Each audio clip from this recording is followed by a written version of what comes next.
Thank you very much, Innocent, and hello everybody. It's really great to be here. Can you see me? Can you hear me? Yes, we can see you. Yes, we can hear you. Yep, great. Brilliant. So I'm Rasheeda Nalumoso. I'm a creative producer. I met Innocent through networking, and I was supposed to follow Claire's presentation. So we're going to shift back, but maybe we'll kind of do a magic act where you imagine you've heard Claire kind of do a really fantastic overview of the importance of networks and networking, which really helped bring us all together. And then I'm doing a deep dive into strategies of creative practice, which relate also to networking, but kind of pivoting from Claire's presentation. So I'm a creative producer. I work with the British Council in Uganda. I'm the arts manager, and my background is the creative industries quite broadly across a number of different sectors. I've worked in cultural venues and organizations, a lot of youth work and participation. Festivals are a big passion. And I'm really interested in driving the conversation forward about the creative economy, particularly in Africa. And I work to deliver a particularly creative economy focus with my work at the British Council as we look to support the growth of the creative industries, which are really growing. And I really do believe that is the next area of particular growth and opportunity for artists working on the continent. So I feel it's a really energizing area for my work as a producer, from having also worked across the UK, but then I moved back home to Uganda 3 years ago, and I've been working across a number of different organizations and currently with the British Council. So I will load my presentation and share my screen.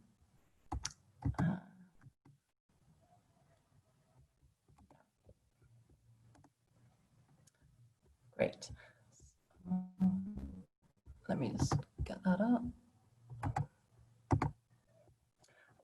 Yeah, so my overall focus really wanted to hone in on the importance of navigating ecosystems across the creative industries and some project management steps, some simple project management steps to help prepare for working in the creative industries.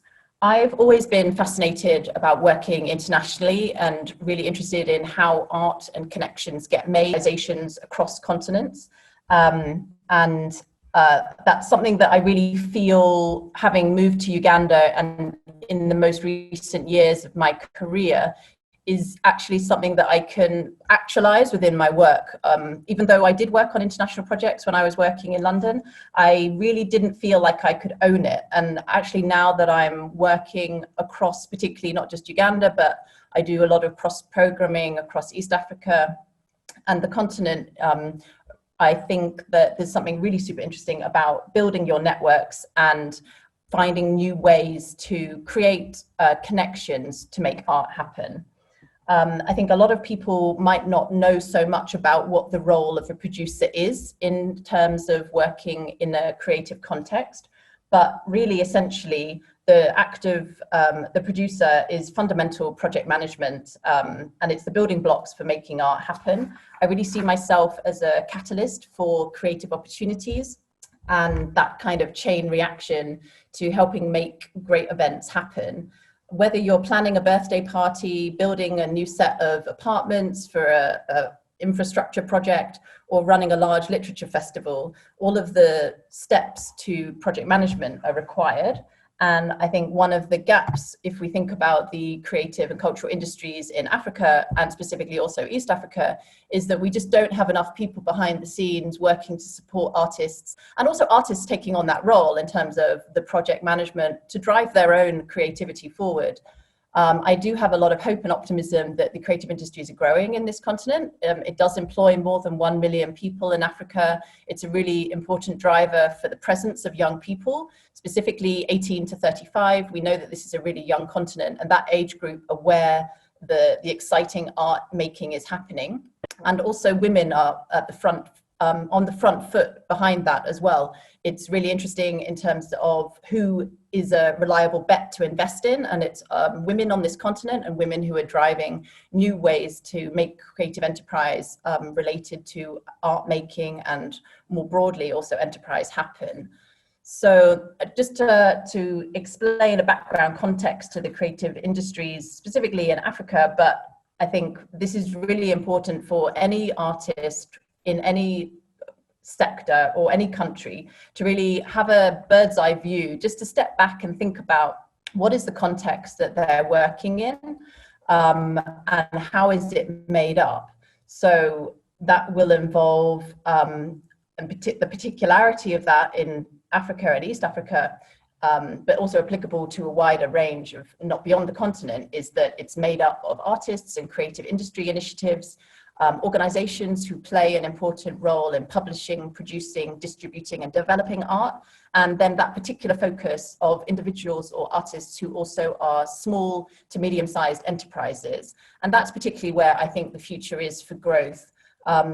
I think a lot of enterprises on this continent, sadly, there seems to be at the moment, it's like 1 to 3 year life cycle, and we haven't yet got beyond a trajectory where we have as many examples as I would like to see of longer term organizations who work in the cultural sector. There is a definite gap of leadership, and in a growing ecosystem, there's still a need for the sector, as it's so young still, to kind of collaborate and work closely with each other across different sectors, whether that's the dance sector, music, events, filmmaking. We've got a lot of different art making activities happen, but a few opportunities of collective voice. And it's interesting following a session on law, and in terms of also the gap between just artists knowing that kind of self-management of their own art making, and how that also is one of the gaps that is definitely recognized on this continent of why don't we have more global examples of success stories. And I think definitely the steps of like even just self-protecting yourself around copyright to an intellectual copyright for artists on this continent, and awareness of that is one of the gaps that might be stopping, I guess, a kind of glass ceiling of creatives taking their work further beyond their own country context. I think one of the things I'm particularly excited about for the creative sector in my context and across the continent is the growth of creative hubs. Hubs act as incubator spaces, and I think are a really good indicator for any creative sector of safe spaces where artists can gather to find information, support, and networking opportunities. A hub can either be a physical space or it can also be a virtual space. So in terms of advocating for hubs, I would really also advise any artist working across different sectors, whether you're a photographer or working in graphic design or a filmmaker, to kind of look and see, or even start up your own initiative to just gather more of you, to find your kind of people, because really hubs act as that advocacy body in lieu of like an artist guild, for example. I think hubs really are a thriving space to support creating a stronger voice for artists, particularly when working on this continent. We don't have very many sources of funding, very few directly from government, for example, a lot of reliance on international funding, and definitely an competitive environment for sourcing funding, which is the picture for artists anywhere, but I think we feel it more acutely on this continent for sure. And I think that's only exacerbated by the current context of COVID. And I think if we're going to talk about the art sector, we can't not talk about what this might mean in light of COVID and the current pandemic. What does this mean for artists and art organizations? I work with a lot of creative hubs who run physical spaces that simply cannot open right now. Social distancing means that maybe their core offer is just not able to run. So I think an example of a fantastic initiative that was really swift to respond to COVID from an art organization in Uganda called 32 Degrees East was, I guess, they were that ability to pivot their business model and look at what do they stand for and go back to their core values of, we are an artist hub, we support artists, we want to remain present even if we can't physically open our space. We are going to offer finance tips every Friday. We are offering virtual viewings on a Wednesday for artists to tap into from amongst their network. And I think it's really impressed me because it's obviously been so devastating, the current pandemic and the sudden effect that it's immediately had to artists who have really been so hard hit. But I think I'm really interested in looking at where are the examples of inspiration from art leaders to also offer support for artists. And I think this is one particular example where they've gone back to looking at what is their core value and what is their offer. And yes, they might not be able to open their physical space, but they have an interim that I think is also growing them new audiences online and finding new international connections for their program that has extended in light of the current pandemic. But definitely the question of digital right now for anyone working in the creative sector is huge. What does it mean if we can't gather for a physical festival? Do we go online? Yes, a lot of festivals are looking to do that, but people still really want to gather. We still want these experiences of art making that happen through very important person-to-person interaction. So I think for me, I think the digital is an interim, and I think it's going to be it's an interesting growth model for the art sector. That's definitely, I mean, in Uganda, you know, we've had limited initiatives happening online, but simply due to COVID, a lot more arts organizations are using online platforms to share their work, whether it's dancers doing battles across regional locations in Uganda and sharing their work with each other. That wouldn't have happened post-pandemic. So I think there has been really interesting inspirations that show digital is going to be the future that we're going to live with. But I also worry about the kind of digital divide and what that might mean for, you know, what the sector will look like in a year's time even. But I definitely think one of the things that I would say, if you are an artist or working in the creative sector right now, some of the important things to focus on are definitely focusing on that skills for a post-pandemic world and how it might be affecting the current works that you do, because for sure the world has changed, and for artists on this continent, I think digital is going to be even more something that we live with. But I would just also say it's really important to find reassurance of going back to what is your core value in terms of what is the art initiative or that you run as an individual or as an organization, and going back to that. Some tactics just to navigate those changes. There's different planning tools that can really help you visualize your ideas. We've worked at the British Council with Nesta, who do a really simple toolkit, which has a series of visual planning sheets that you can print out and like put up on your walls and show just that simple stage of what is your mission, vision, and customer segmentation that is really important for anyone working in the creative sector with an initiative. I think you can also do this as an individual, and it's just really helpful to check in with, you know, your values and actually, am I doing what I want to be doing? Because right now that we are in a kind of emergency response mode, but that shouldn't shift us from what is the core thing that we really want to be doing. I think now is a fantastic opportunity if you're interested in working in the creative sector to invest in learning and reskilling. It's an opportunity to think about who your audiences are and not to lose them. So that's why, as much as I know that there's definitely the danger of the digital divide and who we might leave behind on this continent particularly, I think there's also a fantastically interesting opportunity to engage and build new audiences for arts initiatives that people are enterprising all the time in light of the pandemic. People are innovating. And I'm really interested in also just that kind of product pipeline chain that might be happening because artists or creatives are suddenly having to reassess their whole business model, and maybe for the good as well.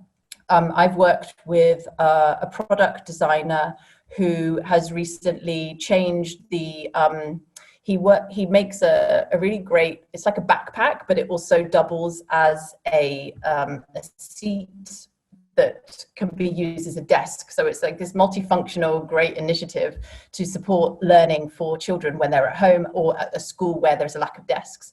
And he has changed his the materials that go into the product design of that and shifted it.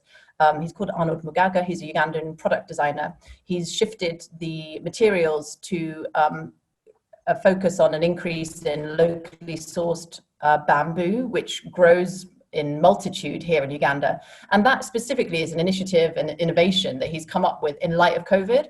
And I don't know if he would have got there so quickly if the current lockdown hadn't made him pay attention to his immediate surroundings and what might be better available to him because his supply chain had been disrupted.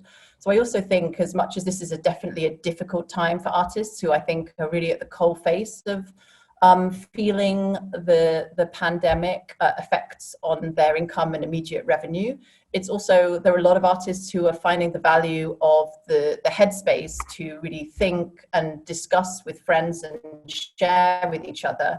I would say definitely seek advice from trusted individuals, your peers, people in other sectors as well. If you work for an organization, people on your board, this is definitely the time where we're all doing that kind of the work really for the sector to ensure that there can be a sector that we come back to. And yeah, it's not easy, but I do think that now is the time, if you even had that smallest idea at the back of your head that you really wanted to visualize and actualize, now is the time to try to make it happen more than ever, as much as that it's also really exhausting time. But I would say, yeah, the impact of COVID-19 on behavior, psychology, and incomes, it's definitely the time to try out new strategies. And the fundamental building blocks of project management haven't gone away. So it's all about research, understanding the environment that you operate in as a creative or an artist, looking to spot the opportunities where you can really add value. Now is that time.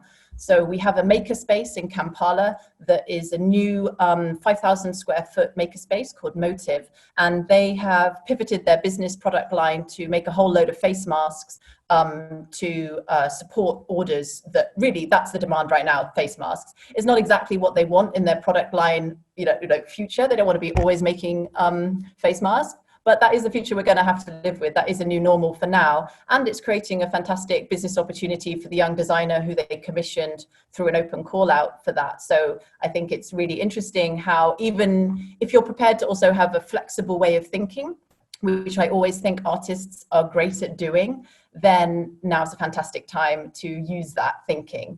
I think it's about articulating your case for support and having assurance that you are the expert in what you do, and I want to hear from you as the artist about what is your vision, what is your artwork about, what were you trying to share with the world, and what do you stand for? Being able to articulate that among your peers, everybody you talk to, like everybody is a potential investor in your business, and that importance of networks and connecting with partners and colleagues to grow the support for your program. I think it's really interesting one because yes, we don't have, where we are limited in terms of the face-to-face right now, in terms of the networks.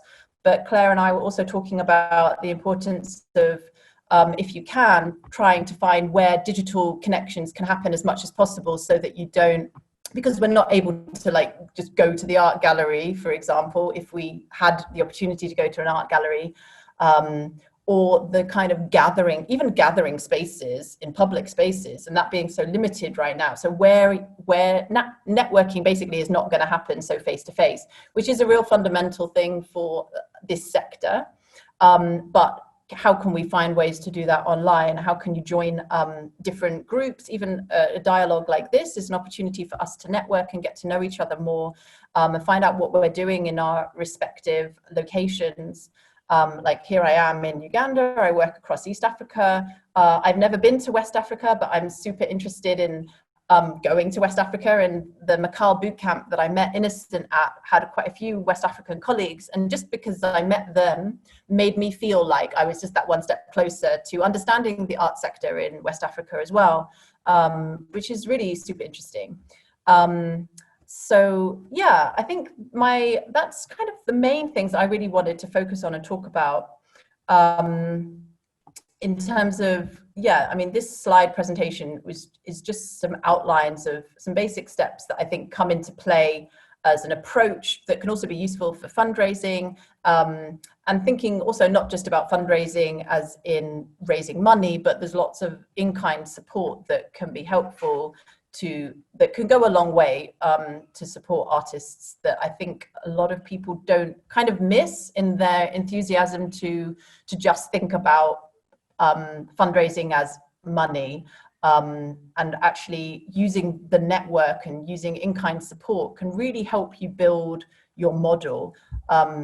One of the things I also wanted to talk about was the importance of testing your work. Like if you're an artist running, well, I guess this applies to more of like an enterprise and those running small to medium-sized organizations, but doing a pilot really helps get you buy-in and support, and then the opportunity for people to also see your vision, which might not be funded. It's also really hard to get funding for that pilot, but if you take that risk and you try it out, that then can be a test of the model and seeing if it works. And I guess that's essentially project management, going from one project to another. You're always testing and testing. Definitely say that from my career of working with lots of different organizations and running different programs. You're always refining the way you work and being open to that, and working across sectors to also think about different ways of funding. So not just, I guess different ways of funding and support that can come to you. And I think I'm particularly interested in this continent and working in East Africa. How can we grow the growth of philanthropy and more people who would want to give to artists? And just testing small ways that you might be able to do that. 32 Degrees East in Uganda set up a small, like a kind of a supper club art event where then you can come and meet others and network face to face and also buy the art. But it was all priced at quite a small entry level. So I also think when we think of fundraising, it doesn't have to be, a big grant might not actually be right for you and might be more dangerous and more risk. I think project management is essentially about risk. And I think it's really interesting that we started this whole session hearing from the legal aspect of an approach to anything artistic, which I definitely think is really so important. You're basically managing risk as an arts manager, and it's how well you manage risk and share that risk among your team, among your wider stakeholders and supporters, that will be the kind of test of your success. But not being afraid to embrace risk, and you can't always have everything planned out. As much as you are a great project manager, you've also got to embrace that, you've got to roll with things as they go and be open for new opportunities, even if you're not quite sure what it might look like at the end. So I think that was it from me, but yeah, I am really happy to take any questions, and I don't know if Claire is with us yet. Yeah, maybe sadly we've lost Claire, but I'm happy to take any questions. Thank you very much, Rasheeda. That was very informative. So it looks as though we have a couple of people who would like to ask questions. I think we did see a hand raised from Ayo Deji. Ayo, I didn't know if you had a question at all that you'd like to ask Rasheeda. I'm happy to unmute you if you'd like to ask away.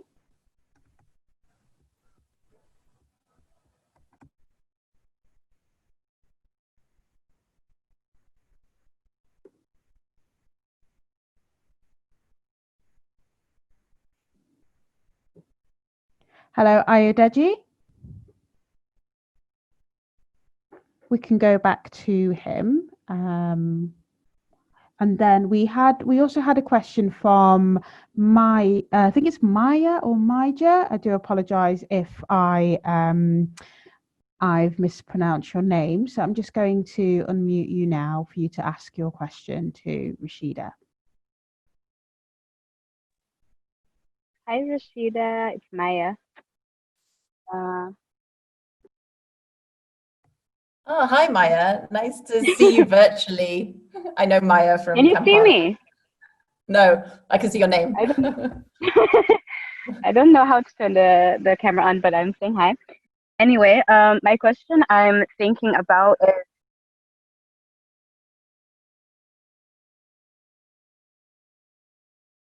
what ways do we have as creatives and artists? Um, what ways can we create moments of this human connection you were talking about? And do you think it's possible for us to do it using technology? Yeah, I think that's a great question. And I think it is possible. And I think we've got to test it with different experiments, essentially, with technology. I think it's not to go into it looking for it to replace like that festival experience that's, so visceral and experiential, and what it does being in a big crowd of like 1,000 people at a festival. You can't say that digital is going to replace that. But I do think there's really, virtual technology. I think we still haven't cracked it. Like VR has been a bit of a naff experience every time I've tried it. It hasn't been that experiential, but it's getting more sophisticated every day. So I think I am interested to see if this could be that opportunity for innovation in terms of art making. I think that's also a lot of pressure though right now, in terms of obviously artists and just how devastating COVID is to them. Yeah. Let alone, I don't want to put the pressure to be like, you have to come up with a digital innovation that helps me feel just as connected as I did when I was like at this amazing festival. But I'm definitely hopeful that we can. I think there is things about intimate performances that I'm really interested in. I've just seen at the National Arts Festival in South Africa, there was a production that was delivered via WhatsApp, and everybody got a personal link, and it was like your own personal viewing experience to that show. I think it was called The Shopping Dead, and it might still be on at the National Arts Festival this weekend, actually. And that's really interesting. I've never had a personal theatre experience through WhatsApp before. So I think if it can make us think differently about how we consume art, and hopefully also think about future ways to make revenue for art making, that's really important.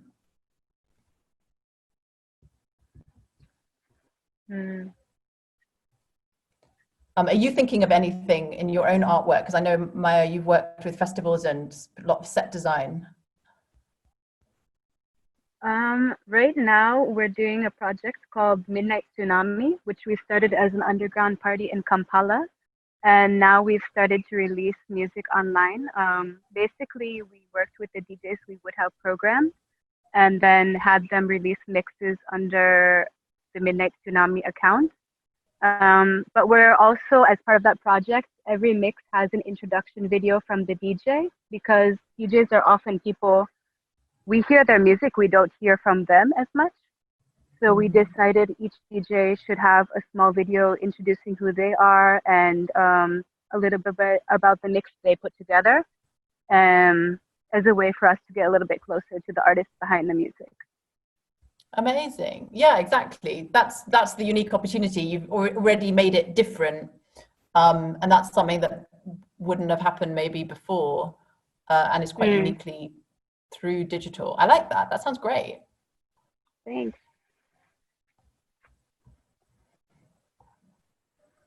Yeah. So it's Please do interesting share the to link see with what us. people come through. Yes, I'll send the SoundCloud.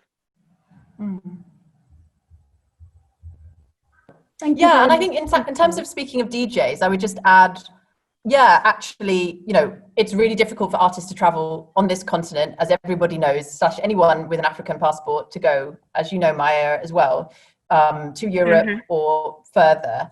But the speed of how Bushfire went so quickly online and programmed a whole load of DJs from across this continent and gave them performance opportunities, really interesting. And I think if that's not something artists from this continent are going to miss, obviously, the bureaucracy and the racism attached to a visa process is something that, we're not going to miss that. So if we can do digital and get more connections, definitely internationally, I think that's where things can happen that really also help people also from who are not working on this continent get more of an insight into some of the amazing activity that is happening like in East Africa and / the whole continent.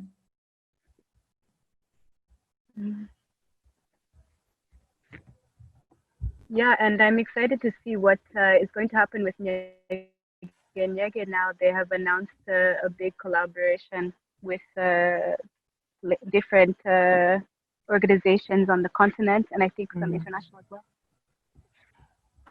Yeah, I'm really glad. That's Nyege Nyege is our biggest music festival that really has put Kampala on the spot, Uganda on the spotlight in terms of also international awareness and tourism also, and such great music making.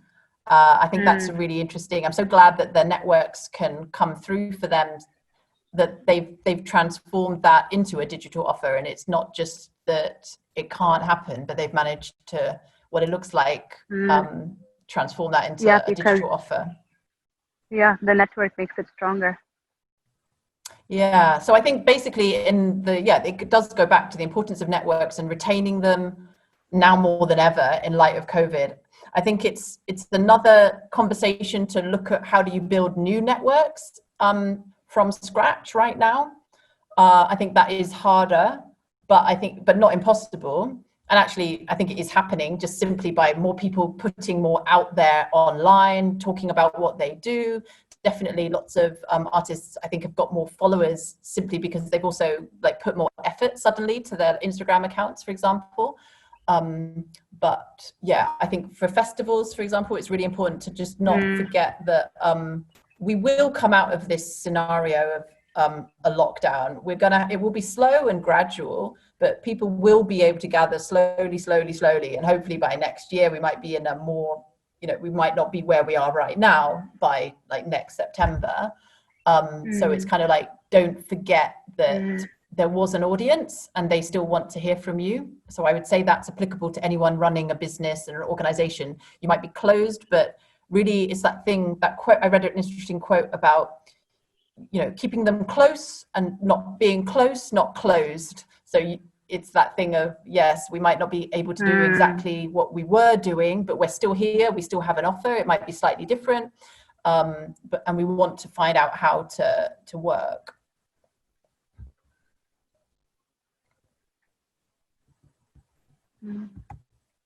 Yeah, I like that. Close, not closed.